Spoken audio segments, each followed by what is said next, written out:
നമസ്കാരം. First channel media ന്യൂസിലേക്ക് ഏവർക്കും സ്വാഗതം.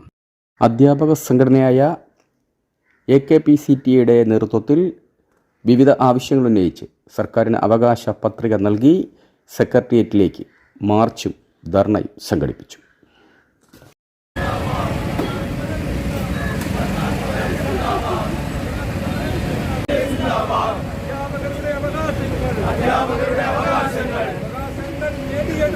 അവകാശങ്ങൾ നേടിയെടുക്കാൻ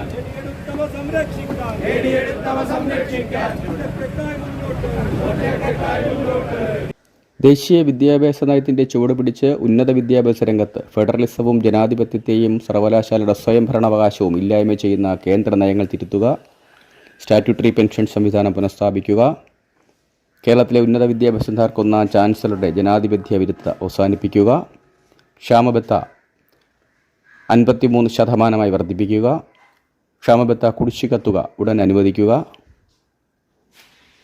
ഹോമിയോ അധ്യാപകരുടെ ശമ്പള പരിഷ്കരണം നടപ്പിലാക്കുക, സാങ്കേതിക വിദ്യാഭ്യാസ മേഖലയിൽ AICTE ശമ്പള പരിഷ്കരണ കുടിശ്ശിക അനുവദിക്കുക തുടങ്ങി വിവിധ ആവശ്യങ്ങൾ ഉന്നയിച്ചായിരുന്നു മാർച്ചും ധർണയും.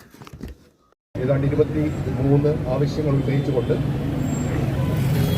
AKPCTയുടെ കേരളത്തിലാകമാനമുള്ള അധ്യാപകരെ പങ്കെടുപ്പിച്ചുകൊണ്ടുള്ള ഒരു സമര പരിപാടി ആണ് ഇന്ന് നടത്തുന്നത്.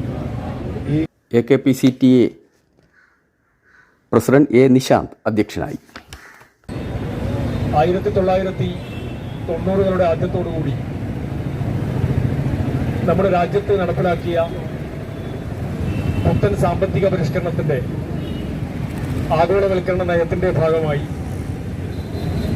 സേവന തുറകളിൽ നിന്നും പിന്നീട് ഇങ്ങോട്ടേക്ക് വന്ന കേന്ദ്ര ഗവൺമെന്റുകൾ വിദ്യാഭ്യാസ രംഗത്ത് നിന്ന് പൂർണ്ണമായും പിൻവാങ്ങുന്ന കാഴ്ചയാണ് നമ്മുടെ മുമ്പിലുള്ളത്.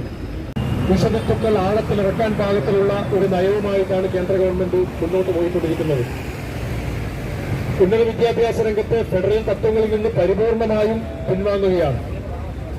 സംസ്ഥാനങ്ങൾക്കുള്ള ഗ്രാന്റ് നൽകാതെ യൂണിവേഴ്സിറ്റി ഗ്രാന്റ്സ് കമ്മീഷൻ പറയുന്നത് അപ്പടി സർവകലാശാലകൾ അനുസരിക്കണമെന്ന് തിട്ടൂരമിറക്കിക്കൊണ്ട് ഓരോ ദിവസവും റെഗുലേഷൻസ് ഇറക്കിക്കൊണ്ട് അധ്യാപന രംഗത്തെ വിദ്യാഭ്യാസ രംഗത്തെ ജനാധിപത്യ അവകാശങ്ങളെ മുഴുവൻ നിഷേധിച്ചുകൊണ്ട് മതനിരപേക്ഷതയുടെ എല്ലാ സങ്കല്പങ്ങളെയും ഇല്ലാതാക്കിക്കൊണ്ടാണ് കേന്ദ്രത്തിൽ ഉന്നത വിദ്യാഭ്യാസ രംഗത്ത് അടക്കം സകലമാന മേഖലകളിലും കേന്ദ്ര സർക്കാർ പ്രവർത്തിച്ചുകൊണ്ടിരിക്കുന്നത്.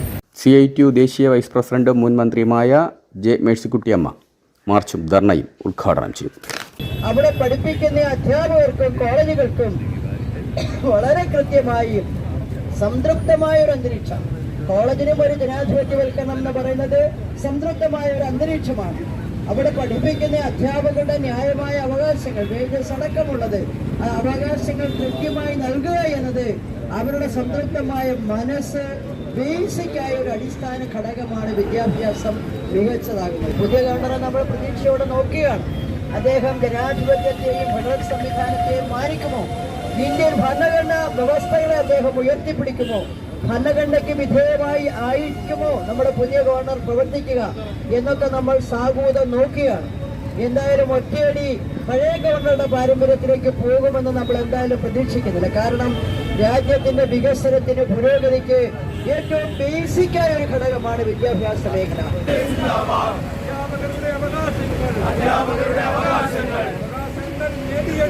അവകാശങ്ങൾ നേടിയെടുക്കാൻ സംരക്ഷിക്കാൻ